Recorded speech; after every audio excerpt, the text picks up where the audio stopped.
안녕하세요. 뉴스반장입니다. 이상한 손발 묶인 날개를 꺾어놓은 좀 대표적인 몇몇 분은 하위에 포함되어 있는 역시 저처럼 난데없는 아닌 밤에 홍두깨를 이렇게 당한 사람들인데 그런 분들 경우는 그 하위 10%나 20%에 따른 감산 이걸 무거움을 이겨내지 못하신 것 같아요. 그래서 아쉽게 생각을 하고 그러나 이것도 또한 우리 당원과 주민들의 결정이시고 그분들의 판단이시니까 존중되어야 된다고 생각합니다. 저도 제가 일요일 월요일 날 이기면 저도 그냥 당내 경선에서 이겼을 뿐이에요. 그렇게 호기롭게 공천 경선 승리를 호언장담했던 박용진 민주당 의원. 자기 과신이었을까요? 아니면 현실 부정이었을까요? 그가 생각했던 것처럼 세상은 그렇게 녹록치 않았는데요. 당원들과 지지자들은 박용진 의원의 지난 과거를 단호하게 심판했습니다. 연거푸 2번이나 단수 공천을 받고 국회의원직을 지켰지만 그 알량한 자기 정치랍시고 버린 내부 총질과 소신이라고 보여준 경고망동과 오지랖이 결국 그에게 낙선의 고배를 선사했는데요. 어쩌겠습니까? 당신의 과거가 당신의 발목을 잡은 걸.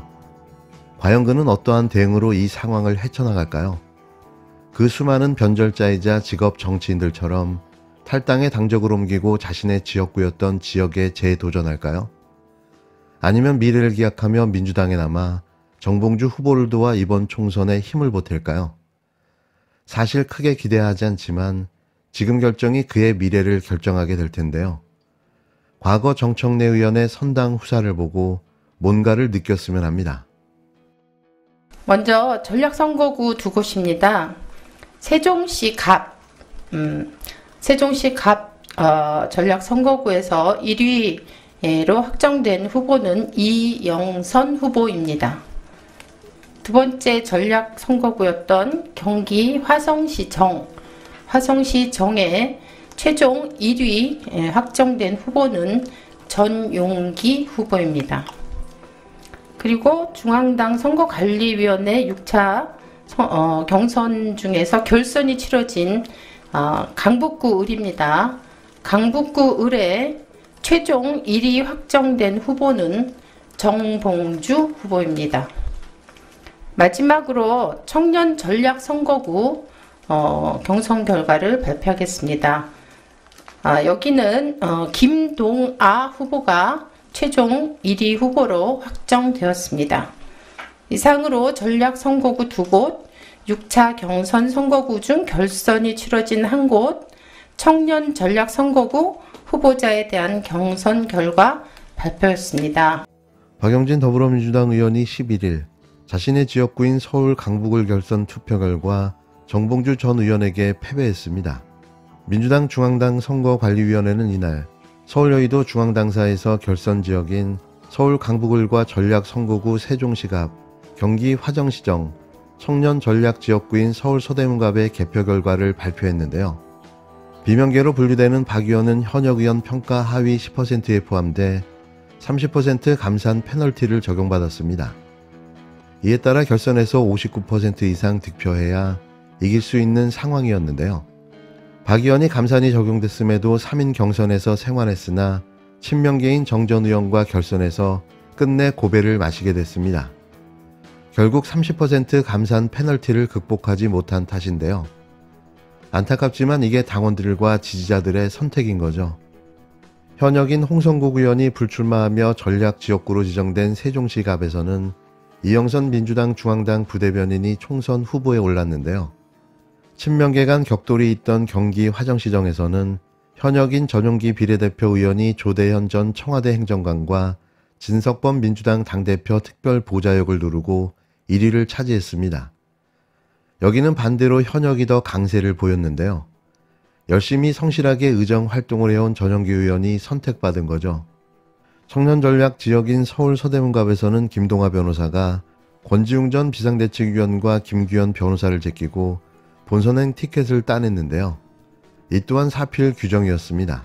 이번 주 지역구 공천 작업이 마무리되는 가운데 민주당은 오늘 선거대책위원회를 출범시키고 본격적인 총선 체제로 들어가는데요.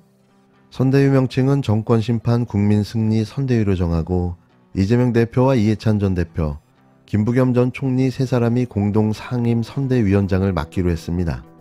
민주당은 임종석 전 대통령 비서실장에게도 선대위 합류를 요청했는데요. 임 전 실장은 일단 백의종군하며 선거 지원에 나서겠다고 밝혔습니다. 총선 30일을 남기고 지역구 공천 작업이 대부분 마무리되면서 여야는 빠르게 선거 체제에 돌입하고 있습니다. 국힘당은 민주당 폭주를 저지하겠다며 수도권을 찾아 서울 편입 등 지역 밀착형 공약을 강조했는데요.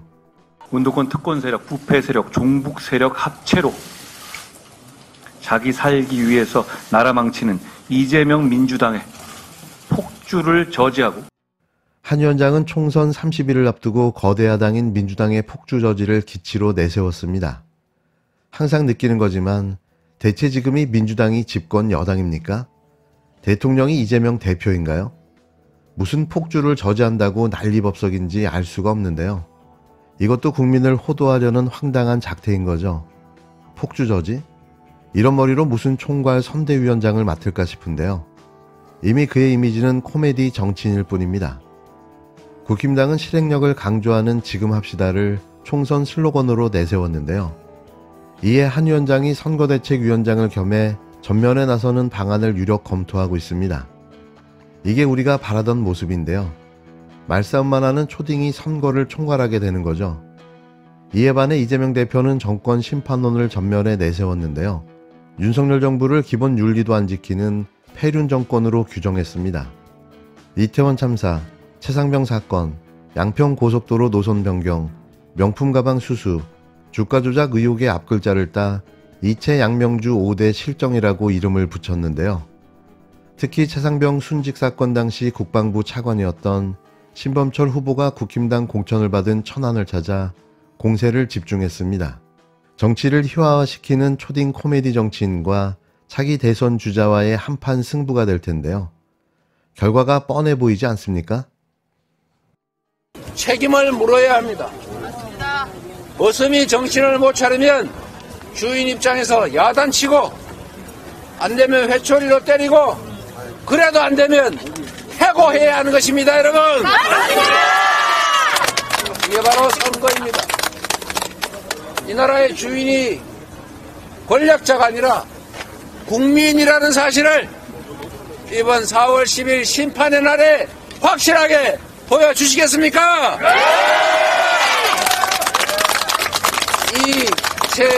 이채양명주 한번 더 해볼까요? 네. 이채양명주 이 일에 대해서 대체 이 정부는 어떤 책임을 졌습니까? 이 일들에 대해서 이 정부는 책임이 없습니까? 그런데 오히려 이 5대 실정에 대한 책임자들을 중용할 뿐만 아니라 공천을 줘서 꽃길로 보내겠다고 국민에게 제시했습니다. 국민을 인정하지 않는 대리인은 존재 가치가 없습니다. 맞습니다. 국민을 무시하는, 국민을 없이 여기는 정권은 폐륜 정권입니다. 맞습니다. 맞습니다. 국민을 배반한 실정의 책임자들을 온갖 희한한 음란 표현하고도 무슨 난교가 어떻느니 이런 사람을 어떻게 공천할 수 있습니까, 여러분? 맞습니다. 국민을 무시하는 폐륜 공천이다. 동의하십니까, 여러분? 맞습니다.